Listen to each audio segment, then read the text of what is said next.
Assalamualaikum warahmatullahi wabarakatuh. Perkenalkan, kami dari kelompok 9 yang beranggotakan Ana Khafifatur Rizky, Nur Inayah, dan Sifa Fauzia. Kami di sini akan menjelaskan mengenai inovasi pembelajaran matematika, metode PAIKEM. Submateri yang akan kita bahas yang pertama yaitu pengertian PAIKEM, yang kedua konsep PAIKEM, yang ketiga karakteristik PAIKEM, yang keempat prinsip-prinsip dari PAIKEM, yang kelima penerapan strategi PAIKEM, dan yang terakhir yaitu kelebihan dan kelemahan strategi PAIKEM. Langsung masuk ke pemateri yang pertama yaitu Nur Inayah. Materi yang pertama yaitu pengertian dari PAIKEM. Menurut Syah dan Karyadinata, PAIKEM merupakan singkatan dari pembelajaran aktif, inovatif, kreatif, efektif, dan menyenangkan. Kemudian PAIKEM dapat didefinisikan sebagai pendekatan mengajar yang digunakan bersama metode tertentu dan berbagai media pengajaran yang disertai penataan lingkungan sedemikian rupa agar proses pembelajaran menjadi aktif, inovatif, kreatif, efektif, dan menyenangkan. PAIKEM merupakan model pembelajaran dan menjadi pedoman dalam bertindak untuk mencapai tujuan yang telah ditetapkan. Dengan pelaksanaan pembelajaran PAIKEM diharapkan berkembangnya berbagai macam inovasi kegiatan pembelajaran untuk mencapai tujuan pembelajaran. Materi selanjutnya yaitu konsep PAIKEM. Pendekatan PAIKEM adalah sebuah strategi dan terobosan pembelajaran yang memungkinkan peserta didik untuk mengerjakan kegiatan yang beragam dalam rangka mengembangkan keterampilan dan pemahamannya dengan menekankan peserta didik belajar sambil bekerja. Sementara guru menggunakan berbagai sumber dan alat bantu belajar, termasuk pemanfaatan lingkungan, supaya pembelajaran lebih menarik, efektif, dan menyenangkan. Pendekatan PAIKEM sebagai sebuah strategi pembelajaran memiliki 5 kriteria yang dapat dipaparkan sebagai berikut. Yang pertama, pembelajaran aktif, kemudian pembelajaran inovatif, yang ketiga pembelajaran kreatif, keempat pembelajaran efektif, dan yang kelima yaitu pembelajaran menyenangkan. Yang pertama, pembelajaran aktif.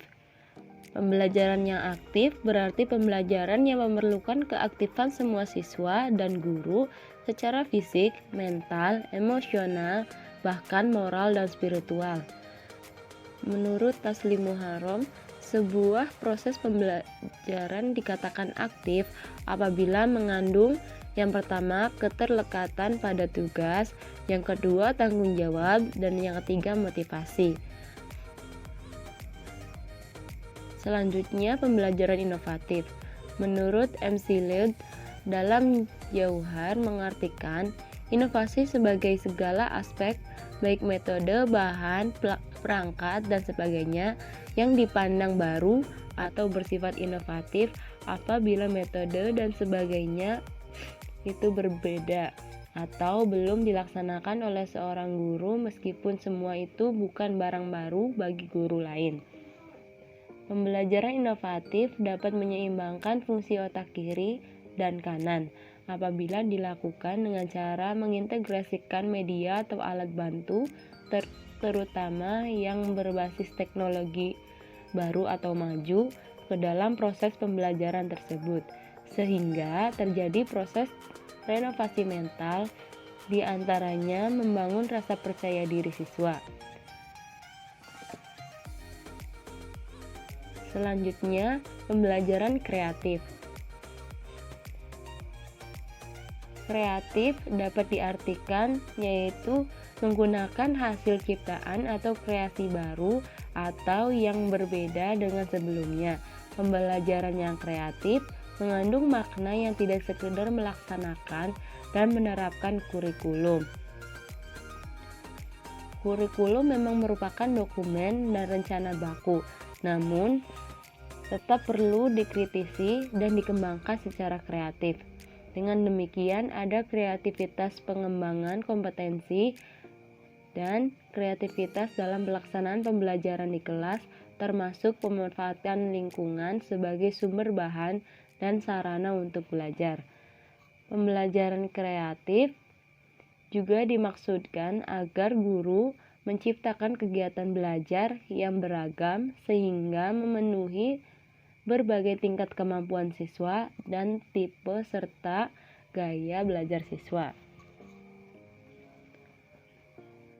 Yang keempat, pembelajaran efektif. Pembelajaran dapat dikatakan efektif jika mencapai sasaran atau minimal mencapai kompetensi dasar yang telah ditetapkan. Di samping itu, yang juga penting adalah banyaknya pengalaman dan hal baru yang didapat siswa. Guru juga diharapkan memperoleh pengalaman baru sebagai hasil interaksi dua arah dengan siswanya. Nah, untuk mengetahui keefektifan sebuah proses pembelajaran, maka pada setiap akhir pembelajaran perlu diadakannya sebuah evaluasi. Nah, evaluasi yang dimaksud ini bukan sekedar tes untuk siswa, tetapi semacam refleksi perenungan yang dilakukan oleh guru dan siswa serta didukung oleh data catatan guru. Hal ini sejalan dengan kebijakan penilaian berbasis kelas atau penilaian autentik yang lebih menekankan pada penilaian proses selain penilaian hasil belajar.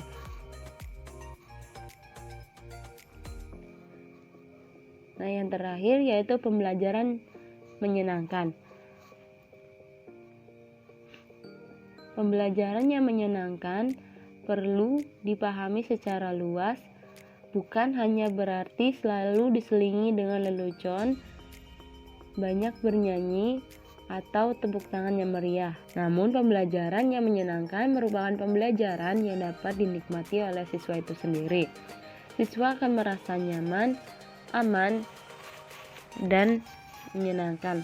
Perasaan yang menyenangkan mengandung unsur inner motivation, yaitu dorongan keingintahuan yang disertai upaya untuk mencari tahu sesuatu. Nah, adapun ciri-ciri pokok pembelajaran yang menyenangkan yaitu yang pertama, adanya lingkungan yang rileks, yang menyenangkan, tidak membuat tegang, aman, menarik, dan tidak membuat siswa ragu melakukan sesuatu meskipun keliru untuk mencapai keberhasilan yang tinggi. Selanjutnya, terjaminnya ketersediaan materi pelajaran dan metode yang relevan. Yang ketiga, terlibatnya semua indera dan aktivitas otak kiri maupun kanan. Yang keempat, adanya situasi belajar yang menantang bagi peserta didik untuk berpikir jauh ke depan dan mengeksplorasi materi yang sudah dipelajari. Yang kelima, adanya situasi belajar emosional yang positif ketika para siswa belajar bersama dan ketika ada humor, dorongan semangat, waktu istirahat, dan dukungan autentis.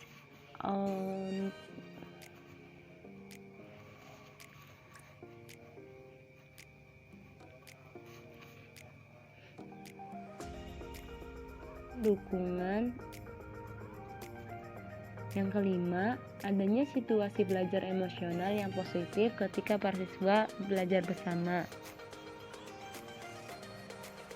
dan ketika ada humor serta dorongan semangat dan waktu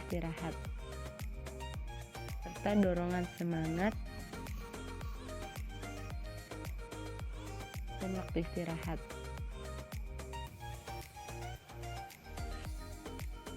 Materi selanjutnya yaitu mengenai karakteristik Paichem. Menurut Shah dan Karyadinata, Paichem memiliki karakteristik sebagai berikut. Yang pertama, berpusat pada siswa. Yang kedua, belajar yang menyenangkan. Yang ketiga, belajar yang berorientasi pada tercapainya kemampuan tertentu. Yang keempat, belajar secara tuntas. Dan yang terakhir yaitu belajar secara berkesinambungan. Sekian materi yang dapat saya sampaikan. Materi selanjutnya akan disampaikan oleh pemateri yang kedua, yaitu Ana Khofifatur Rizky. Kepadanya dipersilahkan.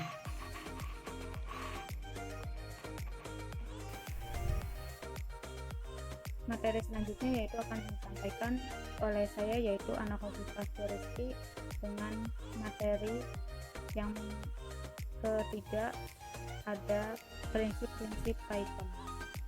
Menurut Jamara pada tahun 2010 halaman 383 terdapat 4 prinsip yang harus dipegang dalam melaksanakan pendekatan pembelajaran PyCom. Yang pertama ada mengalami. Siswa di sini terlibat aktif baik fisik, mental maupun emosionalnya. Melalui pengalaman langsung, pembelajaran akan lebih bermakna atau si siswanya itu lebih memahami apa yang sedang dipelajarinya daripada si siswanya itu hanya mendengarkan saja. Nah, yang selanjutnya yaitu ada komunikasi. Kegiatan pembelajaran pasti terjadinya komunikasi antara guru dan siswanya. Komunikasi yang baik yaitu di mana saat komunikator dan komunikasi terdapat satu arah pembicaraan yang sama. Nah, yang selanjutnya yaitu ada interaksi.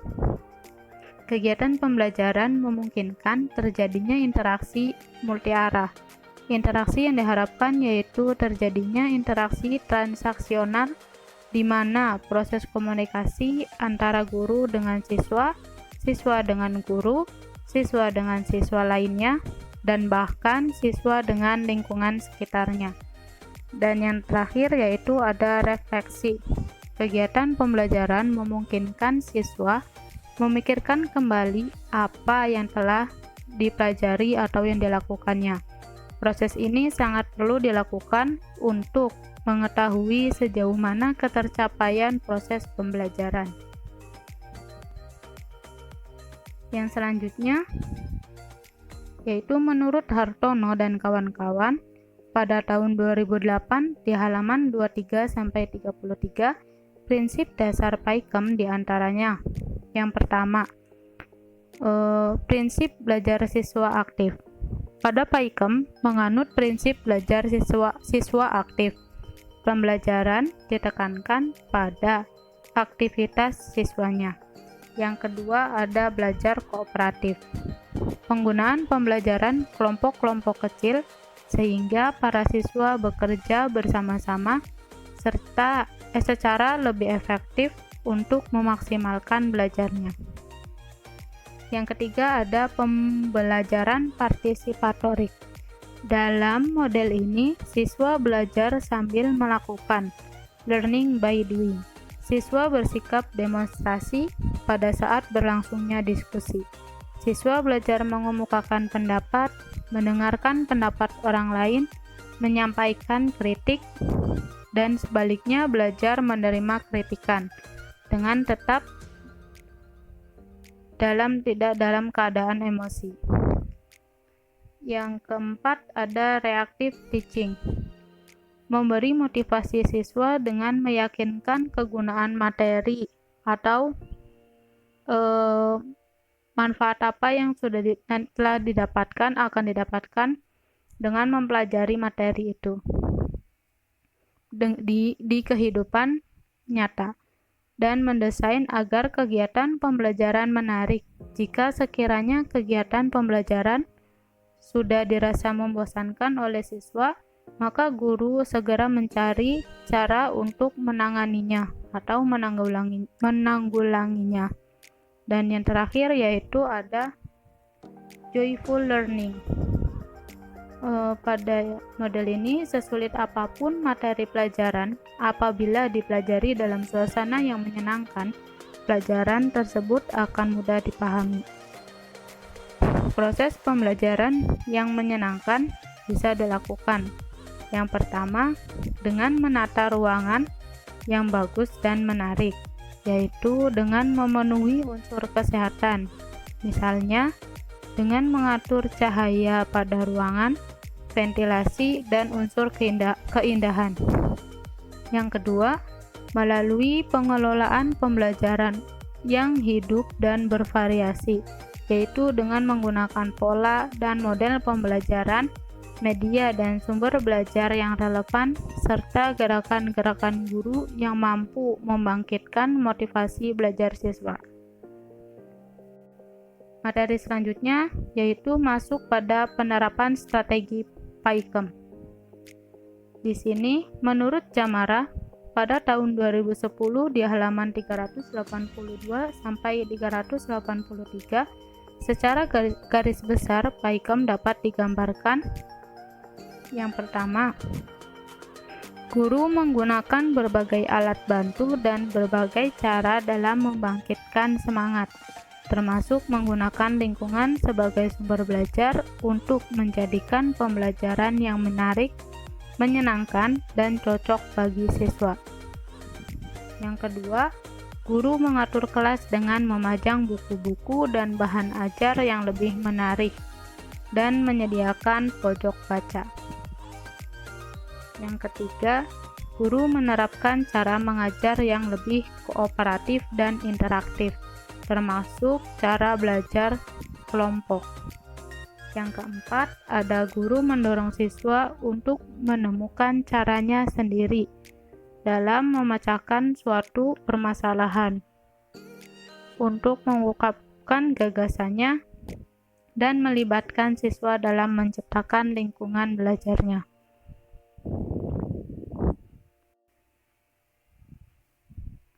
Menurut Sukestiarno pada tahun 2007, terdapat 7 macam strategi PAIKEM yang dapat diterapkan dalam pembelajaran inovatif pada pembelajaran matematika. Yang pertama yaitu ada example non-examples. Di sini lebih ke bentuk, ke contoh-contoh, ke gambar-gambar dengan langkah-langkah seperti yang sudah disediakan pada layar. Yang selanjutnya yaitu number is together, dan yang selanjutnya ada cooperative script. Yang keempat ada kepala bernomor struktur. Yang kelima student teams achievement division dengan langkah-langkah dari A sampai G. Dan yang keenam ada jigsaw, model tim ahli. Yang ketujuh atau yang terakhir ada problem based instruction atau yang disingkat PBI dengan langkah-langkah seperti yang ada di layar dari A sampai E. Sekian pemaparan materi dari saya. Yang selanjutnya materi kelebihan dan kekurangan yang akan dijelaskan oleh pemateri selanjutnya. Kepada Syifa Fauzia dipersilahkan. Seperti yang kita tahu, bahwa setiap strategi pembelajaran pasti memiliki kelebihan dan kekurangannya sendiri. Oleh karena itu, kita akan membahas tentang kelebihan dan kekurangan dari strategi PAIKEM. Kelebihan yang pertama yaitu tersedia waktu lebih banyak untuk pembelajaran, sehingga peserta didik bisa lebih memfokuskan diri pada proses belajar daripada hasil belajar. Nah, di sini siswa bisa lebih banyak belajar mandiri dengan berkelompok, berdiskusi dengan teman-temannya, dan sebagainya. Yang kedua yaitu merangsang penemuan dan penyelidikan mandiri di dalam dan di luar kelas. Nah, guru di sini bisa memanfaatkan pembelajaran di dalam dan di luar kelas agar proses pembelajaran itu menjadi menyenangkan. Yang ketiga, hubungan antar mata pelajaran dan topik dapat diajarkan secara logis dan alami. Nah, yang dimaksud di sini yaitu guru bisa menjelaskan mata pelajaran yang dikaitkan dengan kehidupan sehari-hari agar siswa dapat lebih memahami pembelajaran tersebut.